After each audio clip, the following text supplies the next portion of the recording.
Do you have a discipline problem? You start a new food thing, a diet, maybe it's intermittent fasting, an eating plan, low carb, or whatever, and it goes so well in the beginning. It feels like finally you will solve this food thing once and for all. You found the secret you've been looking for your whole life. And people may even praise you with compliments. You feel accomplished, and there may even be this feeling of exhilaration. And this could last. It could last for years, maybe some months, or maybe it's only weeks, or maybe it's only after a couple of days, until finally something happens and you're back to your old patterns. And again, you find yourself exactly where you started with food, finding yourself eating in a way that doesn't support you, eating in a way that you regret. But this time, you're even more annoyed at yourself. And you might even wonder, what's wrong with me? Am I too weak? Am I disorganized? Am I lazy? Am I stupid? Could I be having a discipline problem? Hi there, Eve here from Vitamineve Nutrition Counseling. And today I want to share some tips on how to navigate what seems like a discipline problem. Have you been here? Have you been in this misguided approach that starts this cycle of strict control and rigidity in a diet, followed by binging or overeating that just makes this food problem worse rather than finally solving it? Have you experienced this frustration? I mean, I know I certainly have, and so have many of my clients.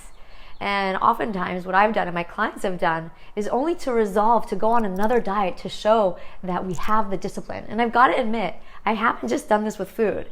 I've done this with exercise, I've done this with work, and I've even done this with relationships. And it's really interesting because my beloved father would even notice me doing this. And he would ask me why I would do this in Persian. He would say, in Farsi, he would say, "Chera be khodet jang mikoni?" And in literally, the translation of that is, why are you at war with yourself?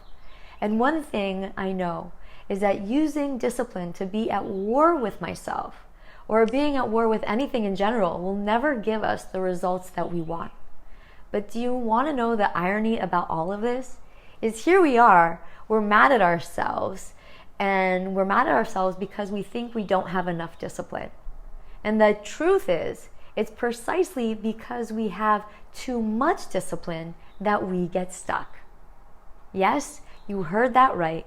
We actually have too much discipline that we're applying in the wrong way.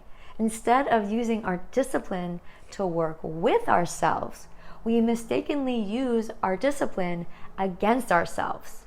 And you might be wondering, what do I mean by this? Well, let me give you some example. We're forcing ourselves to not eat, even though our bodies are actually hungry. We're meal skipping.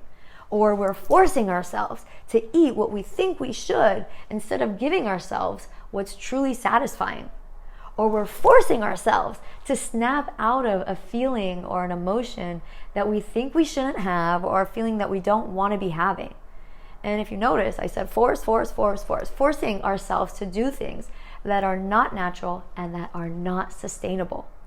And we do this because we have an idea in our heads of what we think we should look like and by when. And as we work on our food, we may not be able to meet these unrealistic deadlines or these body ideals that we have stuck in our heads. So what we do is we double down and we push ourselves even further than what is natural and healthy and sustainable. But as you've probably noticed, as you probably experienced, acting out of desperation and fear won't give us lasting results ever. So the thing I want you to learn from this video, what will really move the needle here for you, is finally learning how to use your discipline to actually work for you and not against you. And you might not even know what that means. You might not even know what that looks like. After all, you've been forcing yourself for so long. So let me give you some ideas of what it could look like to use your discipline for you instead of using your discipline against you. 1, have food available. If you know hunger is inevitable, which it is, you're better off being prepared for it. Create a food environment where having access to the foods you want to be eating is easy and available. And don't just prepare the baby carrots and the salads, okay? Consider having actual meals that are easy to access. Allow yourself, if you do eat snacks, have snacks that actually satisfy you and put a dent in your hunger. Have foods that include the nutrition that your body needs, like complex carbohydrates, proteins, fats, fruits and vegetables. And I love helping my clients figure this part out. It's a lot of fun. And if you have foods that you feel good about eating, and if you have them readily available, it makes making these nutritious choices or choices that you want to be making so much easier. Tip number 2 is to prioritize your mealtime. Set aside dedicated time for eating your food. Use your discipline to make your meal times non-negotiable.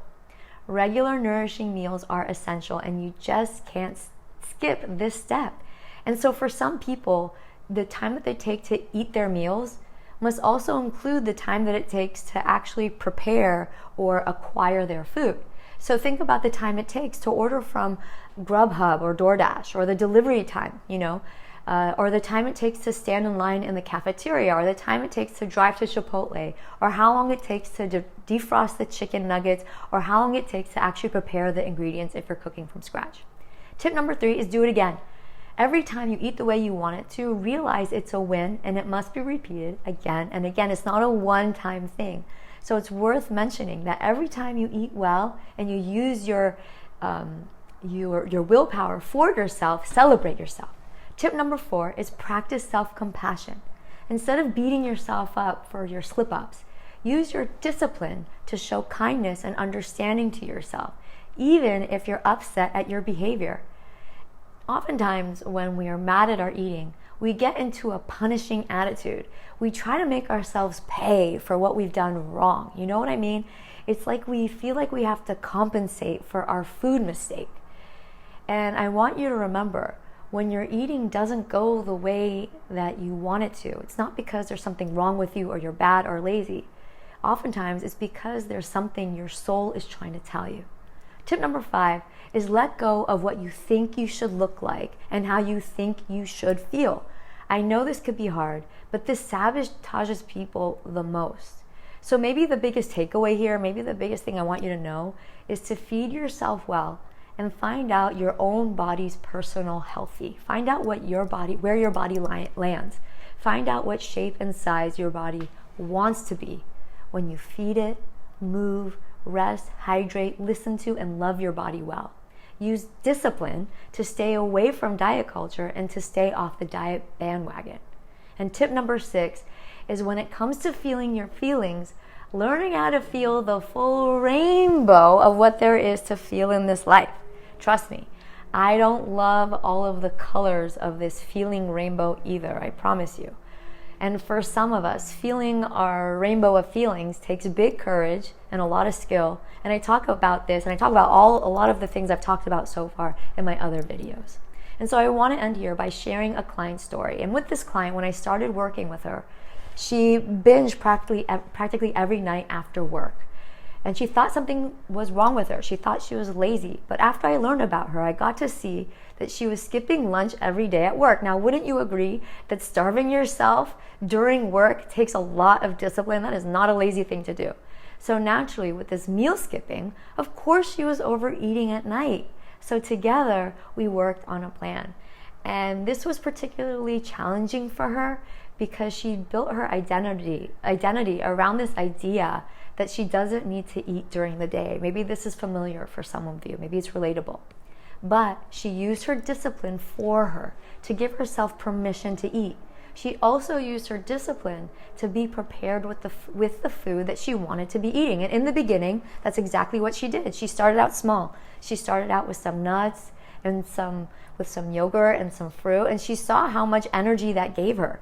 So she was willing to experiment with actual meals.